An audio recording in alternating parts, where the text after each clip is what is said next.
taking some time to stop and say thank you to the people that are responsible for you being here today. I think that those things are really important. So building my network. The downgrade that I had in my career, right, was actually going from industry into public. Very small, but it was still okay, starting over, right, a little bit.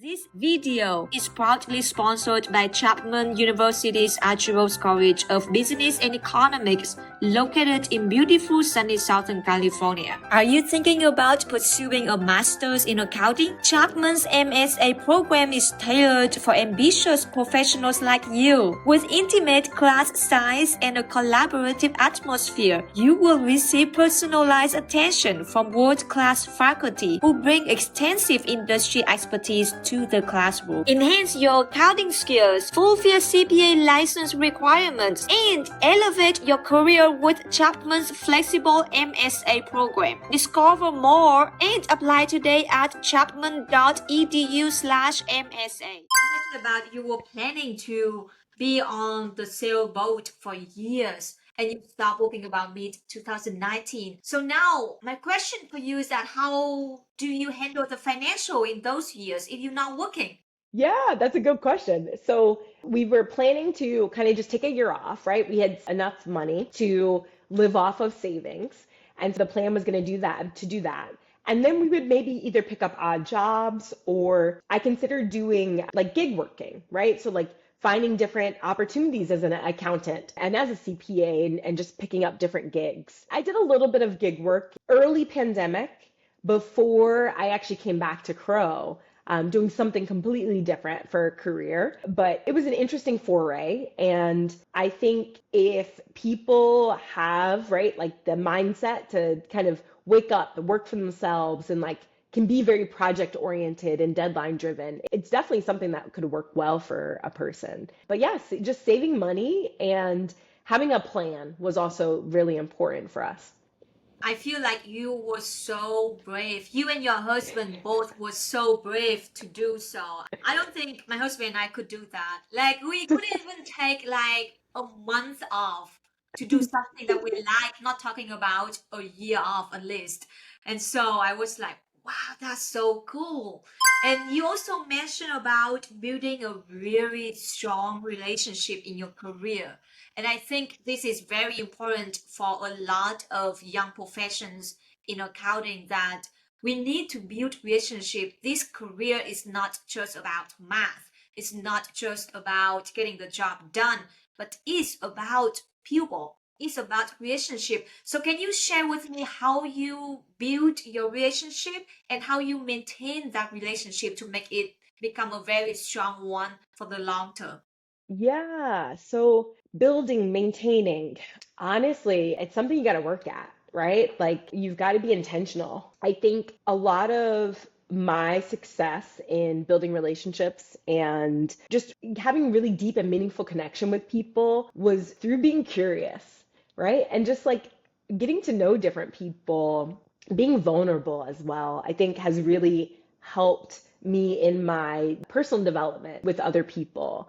And I've stayed in contact with mentors, right? So making sure that you've got somebody's email address or phone number on hand, right? Like it's saved in your phone, even if you leave that company, and checking in every once in a while as you get further in your career, right? Like taking some time to stop and say thank you to the people that are responsible for you being here today. I think that those things are really important. So building my network, being a part of different organizations within the firm and outside the firm, right? And again, just being intentional about following up with people. And sometimes it's organic too, right? You don't always need to follow up with someone about something related to your development or something specific, right? You can just check in and say like, hey, how are you? Like, what's new for you right now and what's going on? I think having that mix of some personal, right, some professional as you go along the way, right, that really builds goodwill and longevity in relationships.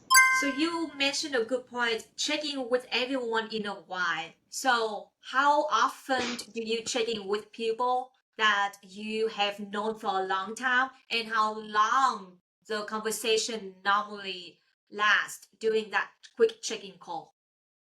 Yeah, so I would say some people I have checked in with, right, once a quarter. And that check-in, it might be 10 to 15 minutes, right? Sometimes it might be longer. Other people, right? Like I've got my go-to people that I maybe talk to every single day, right? And I try to make sure that I am diverse in my type of people, right? Like I've got young, old, just different type of people. People that work in accounting, people that don't work in accounting. And just having different people that you can tap into and get advice from, I think is so important, right? So I've got sailing friends that I'll be like, hey, like this happened to me at work. And they're actually also professionals. They do something very different. But my one girlfriend, she's an architect, right? And so I'll lean into her and just like, I had this experience, how would you approach this? Or like, I'm dealing with this, right? Can you give me some advice? And being able to see something from a different point of view, I think is so helpful. You think about the architect mindset, right? They're creatives. They are people focused, right? People forward, and just very different than an accountant or somebody that's an engineer or, doctor, you name it. I think just having different types of people that you can check in with is so important for, again, just your growth and development, both personally and professionally. Oh, that's a good point because now I'm looking back to my circle. I think all I know is mostly just CPAs. So I wanted to expand my circle a little bit more. Well, I do know someone outside of CPA is probably my real estate agent. So I love that. I also have a real estate agent friend, and I check in with her a good bit too. So, yeah, just having different types of people, right? Like different professions, whether it's blue collar, white collar, just whatever it is. I think just being able to check in with different types of people and connecting back. So, we talked about a little bit about mentors, right? So, early in my career, I was not very intentional about mentors. When I came to public, and I was exposed to more people and just more formalized career advice. I learned about mentors, right, and sponsors and people that are allies as well for you, like in a room, maybe when you're not there. And as I developed my career, I got a lot more intentional around, okay, this is my mentor, right? Like this might be my career coach on paper or my manager on paper, but I need somebody that can help me in my development, right? Like help me as I'm working towards the goals that I'm setting for myself. So my mentor, and then finding sponsors. For me, sponsors in my firm came about through my work ethic, right? And like people getting to know me as a person and um, being on time with deliverables, being personable, right? Building good relationships. And so when I wasn't in the room, my sponsor is going to bat for me. A really great example of a sponsor for myself was it's actually how I came back to Crowe. So I leave Crowe in 2019. We do the boat thing. Pandemic happens. We get back from pandemic. And I'm like, okay, I've got a lot of options. I'm not really quite sure what I want to do right now, but I phoned some friends. I was like, hey, like, what's it like being a consultant? Like, what are you up to? Just different people that I had worked with. And I get a phone call from a former mentor. At this point, they're a sponsor, and they're at the firm, and they said, hey, I put your name in the hat for a position in our campus recruiting team. I think that you'd be amazing at it. And I had to stop and think. I was like, wait a second. I built this career as a CPA, right? I worked so hard to get the CPA license. And now I'm seeing an opportunity where I can go into campus recruiting slash HR. Do I really want to do this?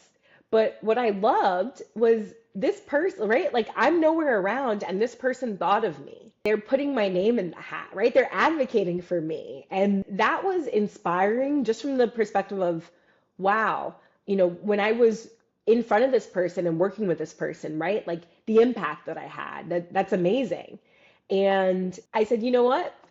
Let me entertain this. And so, I did some research, had a couple of interviews, had some conversations. I asked to meet some of the team, and I decided, you know what? Let me give this campus recruiting thing a shot. And really, Rosie, what was pivotal for me was as a diverse person, right? A Black woman, and having my CPA, going into classrooms and onto college campuses and being able to talk to students about where I've come from, right? Like what my journey was, how I've gotten here. I thought that that could hold a lot of weight with people and help, right, to improve diversity within the profession, help show people, right? Like you don't have to have perfectly crafted plan on paper and know exactly what you're going to do, right? Things are going to shift, they're going to mold, they're going to adjust, right? But when opportunity knocks, listen. That's so true because it's actually happened to me as well that as I mentioned to you, I work in private. So when I went to public, I thought for sure audit was my career. I was planning to be a senior manager, partner. I have this year like all planned out. After the first year, I was like, this was not for me. And so just you never know what happened to you. I moved to Thailand. I absolutely love it. It's just so crazy. And so, as you just mentioned, it's just there are a lot of options at the CPAs. And also, there are a lot of opportunities comes. You just need to keep your mind open and also check it out. Don't just say, I'm doing all this work. I expect to do this. I expect to be like at this level at this time. But you never know. Another opportunity could come up just like you become a recruiter. Like if I were you, I would ask myself the same question. Oh my God, I studied so much for my CPA exam. I worked so much in this public accounting to be like you were even to be the audit manager. So Yeah. yeah, and so you already achieve a certain level. It's not easy for you to shift to recruiter. So now I would love to hear in your new position as a recruiter, what's the difference from being a recruiter as being an audit manager? How's the day to daily life looks like and how much joyful every day is like? Yeah. So I think what's been a lot of fun being in the campus recruiting space has been, right, I get to bring jobs to students where they're at, right? And just bring opportunities to people and help them kickstart their career. I really am enjoying the early career space.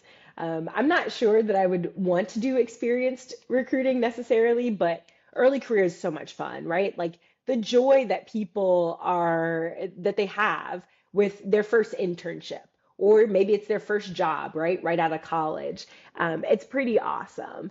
And again, just helping to pave the way for diverse students to come into a field, right, and seize opportunities is so, so important. So I've made my way so I was a staff, right, in industry, so a staff accountant in industry, senior staff accountant, made my way actually to manager within industry, decided, okay, let me join public, see what that's about. So restarted over, right? So came back down.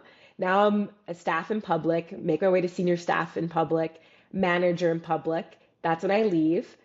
And now I decided to come in as a recruiter, right? So I was a temp campus recruiter and pretty quickly promoted to a senior university talent acquisition manager and, promoted again. And now an assistant director. And I focus a little bit more on operations now. So I'm helping the business with their budgeted hiring and partnering with the recruiters to understand, let's get on campus and find students that are going to be able to head to this specific office location. And so I'm getting to do a lot more ops, like behind the scenes. But the time that I did get to spend as a recruiter, like on campus, talking to students, so, so much fun.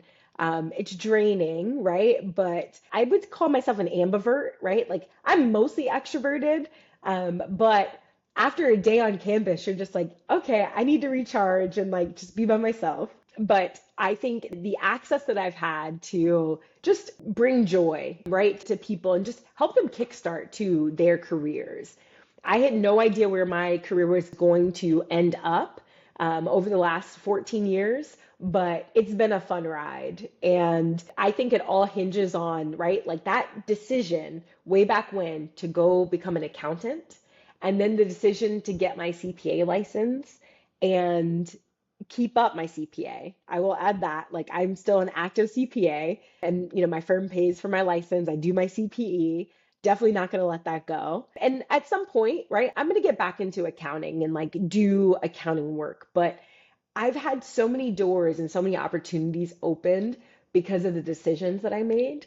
And it all hinges, right, on that accounting career path. And so I am so appreciative to be a CPA, to be able to call myself that, and just excited for what's to come in the future.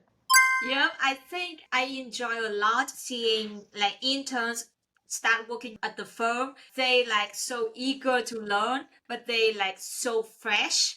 And they're going to just pick up whatever you tell them or show them or train them. I give a lot of credits to intern, but interns out there, I just want to tell you all that you're so cute and so sweet because you like just recent graduate students and show up with like all the suit, heavy suit, so serious when people in the office just wearing like business casual. And so we're like, you don't need to be that serious. We know you are serious, but you don't need to be like that.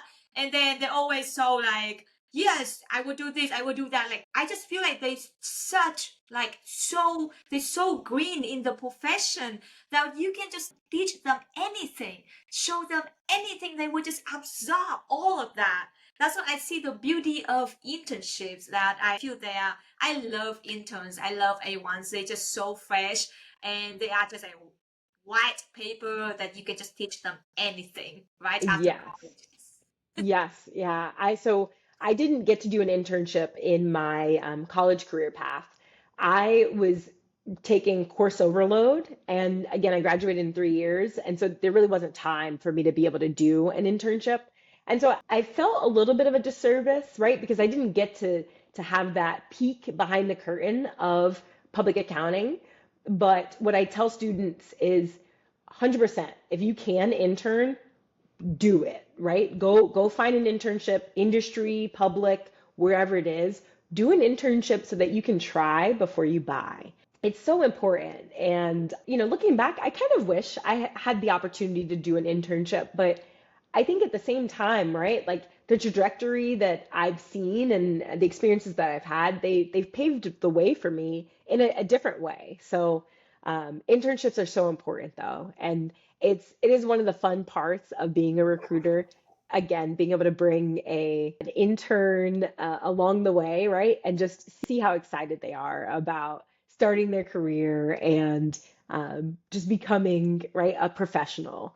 It's so fun. Yeah, It's I absolutely agree. yeah, It's so much fun going to the classroom and talk to them about this profession. I enjoy that a lot when I volunteer at the state society and all the questions and it's just like, oh, this is amazing. All of these people, they're going to be a future CPAs and then they're going to work so hard for this profession. We need you. So that's just amazing. In the previous statement, you mentioned that you would come back to like accounting work, client service work, but it looks like you also like self-employed, like freelance CPA. So are you actually still doing accounting now on the top of being a recruiter? so no, not actively right now. So at the beginning of public accounting, I was doing a little bit, right, of like gig work and decided to really just focus on professional career. I'll help some friends, right, to do kind of like a financial audit of their spending and like help them look at expenses and like with budgets and that type of thing. But no, nothing I'm doing right now formally on the side.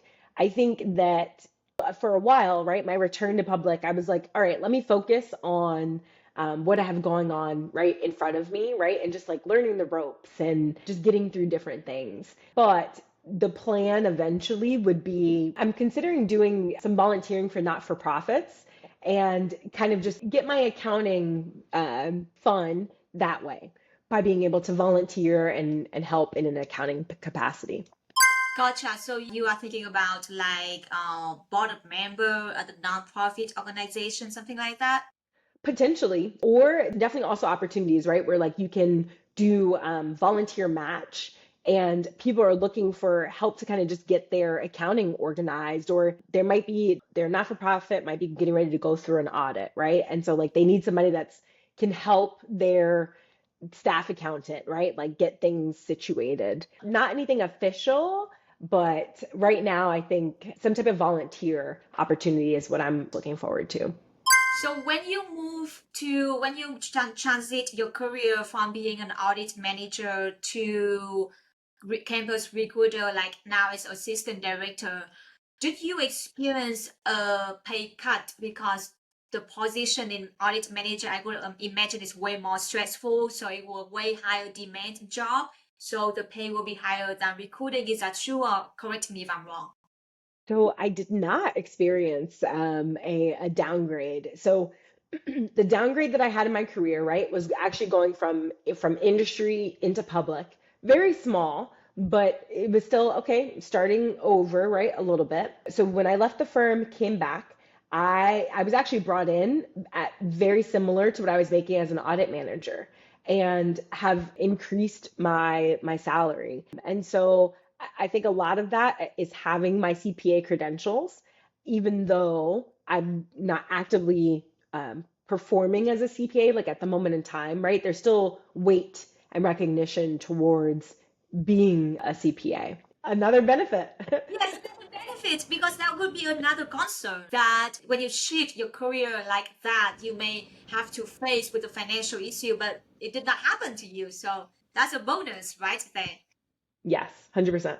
Yeah, and you also, I just want to go back to the network question, building network question, because I forgot to ask one question that you mentioned about sponsor. And so I think not many people in the audience, they may get familiar with the concept of sponsor. Can you explain the difference between a sponsor and a mentor? And I would say, how can you ask someone to be your sponsor? Because ask someone to be a mentor is not difficult, but ask someone to be a sponsor, that's a different story. So I would love to hear about that. Yeah, so for me, mentor versus sponsor, the difference. So a mentor is going to be somebody that you might be seeking out for something very specific, right? Like you might be trying to write better emails as an example, or you might be trying to work on your presentation skills. And so a mentor is going to be somebody that you're able to go to informally, formally, but they're able to kind of help you with very specific things, right? You might go into those meetings prepared, unprepared, but it's a relationship where back and forth, right? Like you're going to give a little in the mentorship and then you're going to receive a little. And so mentors are, you definitely should have many, many mentors. A sponsor is somebody that is at the same company that as you. They're somebody that has a leadership position and someone that is in the room that when you're not in the room, right? So it might be the partner of your engagements. It might be a senior manager or, somebody that's a couple of levels above you, but they're in the room where decisions are happening. And to ask someone to become your sponsor, it's honestly, it's through your work effort, right? Your work product, through doing a good job, right? Delivering on time, delivering quality, just showing who you are as a professional, right? And that you can be relied on, you can be depended on. And once you build kind of that rapport, it'll be a lot easier to ask for someone to be your sponsor. And to ask someone to be your sponsor, right? Again, I think it's through your work ethic. And then it's, I am vying for this position, or I really want to get exposure to this. You are going to go have a conversation with that person and pick their brain, right? And you're going to ask them, could you see me moving into this role? Could you see me picking up this experience? And as you have that conversation and it molds, you could ask them, right? Would you be willing to advocate for me, right? When I'm not in the room, like, again, be my sponsor in when this topic comes up, right? Would you be willing to be my sponsor? That's one way that you could pursue a sponsor, but your sponsor is going to be somebody in the firm that you're working in. Again, a couple leaderships above. A mentor, they might not work at the same place as you. They might not even do the same thing that you do. And you can have mentors at different levels, right? I could have a peer that's a mentor. I could have a peer that's a director above me, a peer or somebody that's a level below me, like a senior manager or a manager. So mentors can be different levels, but your sponsor is going to be somebody that's definitely in a leadership role above you. Gotcha. I hope audience will have a better understanding about sponsor and mentor because I think through a lot of conversations we say so much about having a mentor, how important it is. But when you start moving up in your career, having a mentor is not enough. Like if you just start your career at the beginning, having a mentor may be enough for you. But when you start moving up, having a sponsor will help you a lot when you move up in your career in that ladder. So we're going through a lot of jobs, a lot of tips and advice, and a lot of adventure stories in your career path. And I was wondering if you can provide the last maybe 2 or 3 tips and advice to young professionals how they can advance their career, how they can maintain their strong mental health in this stressful profession. Oh my gosh, I'm so glad that you asked about mental health and just taking care of yourself, right? Like self-care is so important. I think along the way, I have learned so many things. I graduated from college and wasn't really keyed in, right, to mental health too much, but there came a point in 2013 that I got a therapist. And it's a game changer, right? Like having somebody that is helping you to fine tune who you are as a person. And it's outside of the work, right? And outside of the career, just like focusing on you. You might go into therapy and, complain about work. You might complain about different things, but you're doing that work so you can get to the core of the problem and like what needs to be addressed. And so, my first piece of advice is definitely taking your mental health seriously and, as you need to seek a counselor or a therapist, but having somebody to help you fine tune is so, so important. I've done it a couple times. So, like at different points in my life, right? Like, I've been like, okay, yep, I'm going to go to therapy for a while and kind of just work on fine tuning. And so, that's been so important. A fun one. So one of my girlfriends, I was talking to her one time and she's like, yeah, like I have once a month, I have a day where I just do nothing. I stay in bed, I don't cook, I don't do like no errands, no nothing. And she's like, I watch trash television. So for her, it's reality TV. And she's like, I'll order in for food, but it's my do nothing day. And I was like, okay, this sounds interesting. Like, I don't know that I could do that, but it sounds cool. And I tried it and I was like, oh my gosh, this is awesome. And you got to have boundaries, right, around this do nothing day. And so the boundaries were I would turn my phone off the entire day, right? And so, like, if my husband's not home, I'll text him and be like, hey, I'm going incommunicado, right? My phone's going to be off. I love you. I will talk to you tomorrow, right? This is my do nothing day. I either made sure, like, I already had some Trader Joe's that was made in the fridge, or I'm ordering, right? Delivery. But just being able to sit and recharge, and whether you meditate, whether read a book, whether you sleep all day, that's okay. But I think we are so go, go, go, right? And we're so used to external stimulation and just like our environment, right? The doom scrolling and just all the things. We're used to all of that. Sometimes you just need like some peace, right? And just like za. So I definitely try to have some do nothing days, like a couple times in a quarter. Sometimes you might need two, right? Like in busy season, you might say, hey, middle of the month, right, Sunday, and end of the month, Sunday, are going to be my do nothing days. And I know it gets kind of hard, right? If you've got pets and kids and other responsibilities, but craft some type of do nothing day into your world and your environment that works like for you. I think that those two things are really important.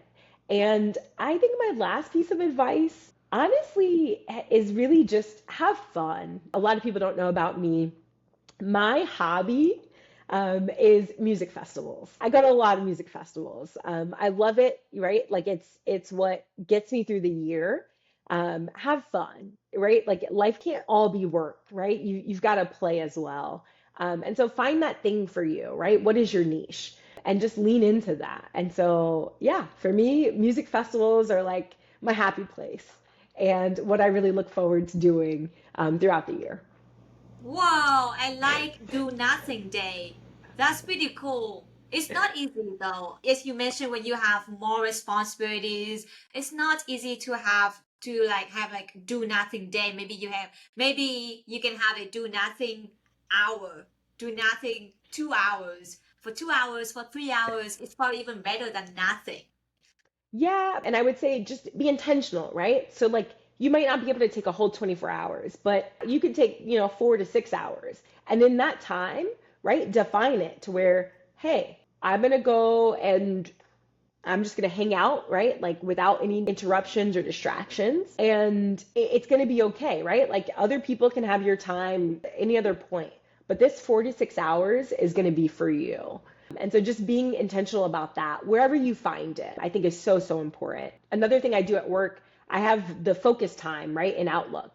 And so I try to make sure like I block out a part of the day where for an hour, right? And I might not, it might be my lunch. I might shift my lunch to later, right? And it's my hour to go do something, whether it's a walk or maybe I'm actually cooking a lunch, but just doing something for yourself. I think make sure you're pouring back into your cup is a way to get through those tough times and through busy season and all of the craziness, right, that we see in this accountant life that we have.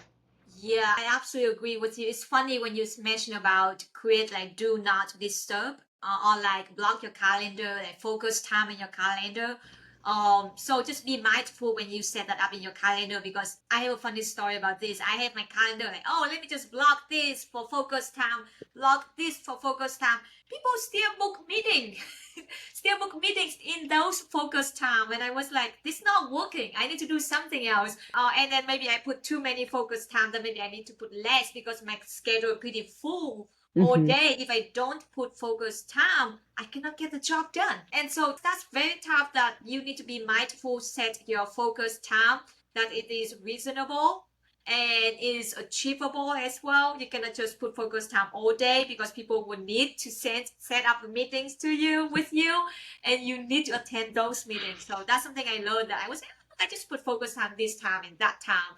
But nope, you cannot. I cannot do that. Just be mindful about that. But thank you so much for your time today. And I love all your tips and advice and all the fun stories you share with my audience. And looking forward to stay connected.